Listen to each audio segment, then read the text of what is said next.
Recent times, in the year 2018, Ali Halabi went to Sudan, and on audio he was asked about the statement of Muhammad Mustafa without his name, that the Sahabas iqtatalu li sulta, that they fought with one another just to get rulership. Halabi said that this is statement that's foolish and wrong. Then later on he was told that this is the statement of Muhammad Mustafa, that da'i in Sudan. So he came back making a further clarification, saying that his words shouldn't be held upon individuals. And he went to him, and then this Muhammad Mustafa came with an audio saying that Ali Halabi came to me and I defended my stance and my words, and Ali Halabi was silent. So in all cases that caused division. Whatever he did there, that wasn't clear.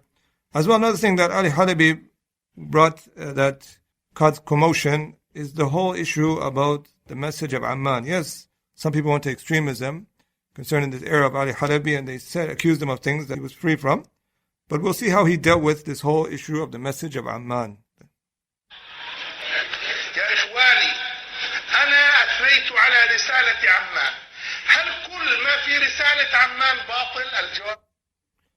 So he starts, he says, yeah, I praise the Risala of Amman. We're going to see what some of the things that this message and this letter contained. He says, I praised it, but does everything in it is falsehood? And I mean, because not everything in it is falsehood, he can get away with praising it.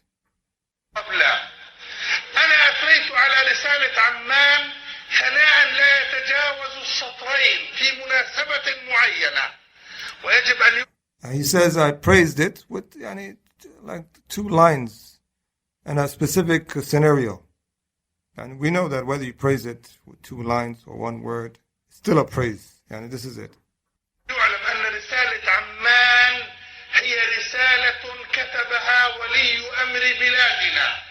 So he mentions that this letter or this message was written by the Wali al-Amr, the king of Jordan.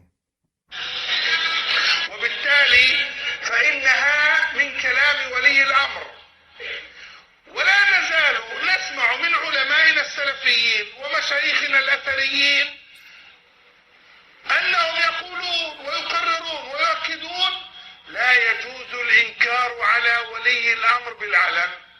فلماذا على دور علي الحلبي صار وجوب الإنكار على ولي الأمر بالعلن؟ لماذا ناقضوا منهجهم السلفي الذي يعلمونه غيرهم في هذا الباب؟ So here he said because it's the speech, he uses the fact justifies that because of the speech of the ruler, and we know from our principles that we're not allowed to criticize it publicly. But the issue wasn't about criticizing it publicly or not. It was the issue of him, the way he praised this risala, despite it containing some errors. رسالة عمان السباقة في شرح رسالة الإسلام الحق الوسطية التي أطلقها حفظه الله ورعاه قبل أكثر من عام إلا دليلا قويا وبرهانا جليا على عزته بهذا الدين وصفائه واعتزازه بجماله ونقائه وحرصه على تقدمه وبقائه مما يستدعي لزوم طاعته بالحق المألوف ووجوب التزام أمره بالبر والمعروف. So here he says about this Risala, this treatise, that it's at the peak of explaining the moderation of Islam. He praises it so high with these words.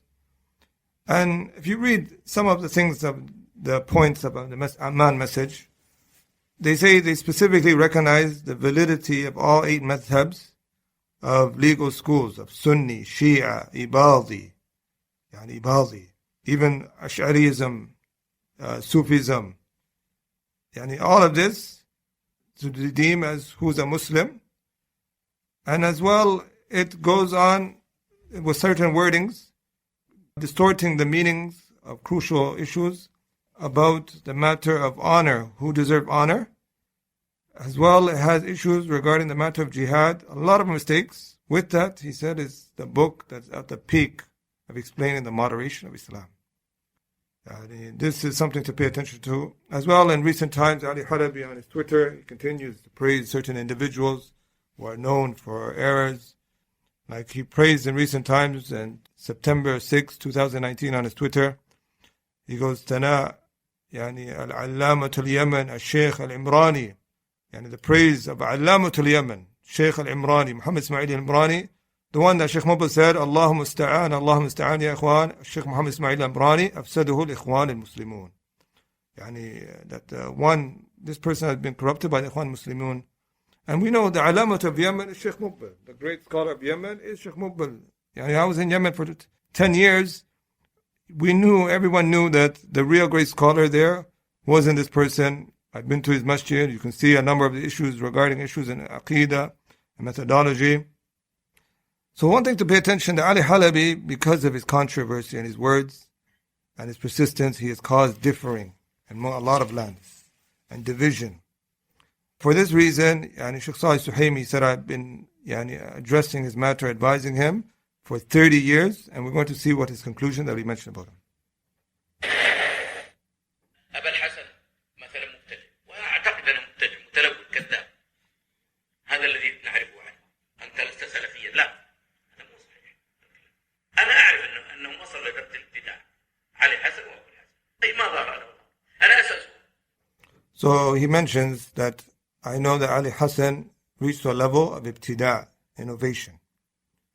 And that he's going to clarify that he deems him to be a mubtadi'. المفتي عندنا ما بدع علي حسن. أنا أبدع علي حسن. أرانا مبتدع. وكذلك. So as well from his speech, he says that I declare him to be an innovator. And he mentioned that some of the scholars do not declare him to be an innovator. But he's saying that this is something that he deems, and he mentioned for 30 years he knows him. And one of the things that we've seen even in recent times when he came to Toronto, and Antonio Masjid, the brothers are witness to this, he was asked about IRS conference. He said to go there, take the good and leave the bad. IRS conference, and he said I would go there myself. And IRS is a place, a conference of music, dancing, drums. It became like a concert. Even they played the Burda, which contains words of shirk. Hamza Yusuf, great well-known Sufi, Habib al-Jafri, all of these people that are known for issues in their Aqidah. You're going to tell the people, the general 9 to 5, to go take the good and leave the bad? This is the deception. As well, in recent times, when he went to UK for this summer conference, they put out that the allegations of Ali Halabi were unfounded. Out of all these mistakes, he goes on to defend himself. And even when I asked one of the leaders of QSS, I asked him, did Ali Halabi recanted from any of these mistakes, or a lot of them? He couldn't answer me. And out of all these mistakes, we do not know that Ali Halabi recanted from a lot of them. We're still in a state of asking these people to clarify. And also some of Shaykh Salim Hilali, who knew Ali Halabi for so long, clarifies his affair as well.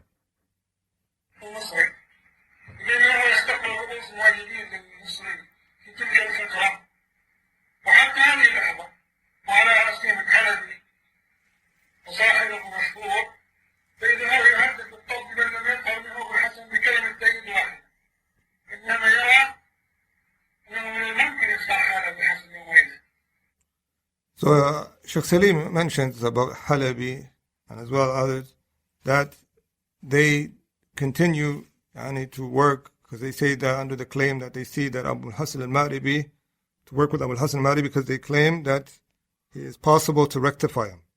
And we all know by the passing of the years, Abu Hasan Al-Maribi is just getting worse. The people can see this and all of this, and with this there's still no clarification. So something to pay attention is, with all this, there was recent elections in Morocco. Maghrawi played a big role in some of his wordings. He said if whoever doesn't vote against this type of candidate, then he is disloyal to us and also to the Quran. Words that even could lead to kufr again. And this is recent times, and there's no clarification from Ali Halabi concerning this. As well, we know that one of the greatest fitnas of this asr is Tamir', that Ali Halabi played a big role in, watered down. So this is something to pay attention to. And when he's asked about certain individuals who have issues in Aqeedah, mistakes, he really waters down the answers. You can see in some of his answers regarding Abdul Fattah Abu Ghudda, it's available on audio. There's a number of issues these are just an eye-opener that we should wake up and realize when we know the root cause of these division and separation. إذا عرف السبب بطل العجب. When it's known, it becomes so clear to understand what we see today with some of these people that have come back from the Muslim lands and took upon themselves to fervently defend Ali Halabi and cause division, all in the name of Salafiyah. We ask Allah subhanahu wa ta'ala أن يوفق الجميع لما يحبه ويرضاه. We ask Allah subhanahu wa ta'ala to rectify us all and to guide us to that which is correct and to allow us to see the truth as truth and falsehood as falsehood. وآخر دعوانا الحمد لله رب العالمين.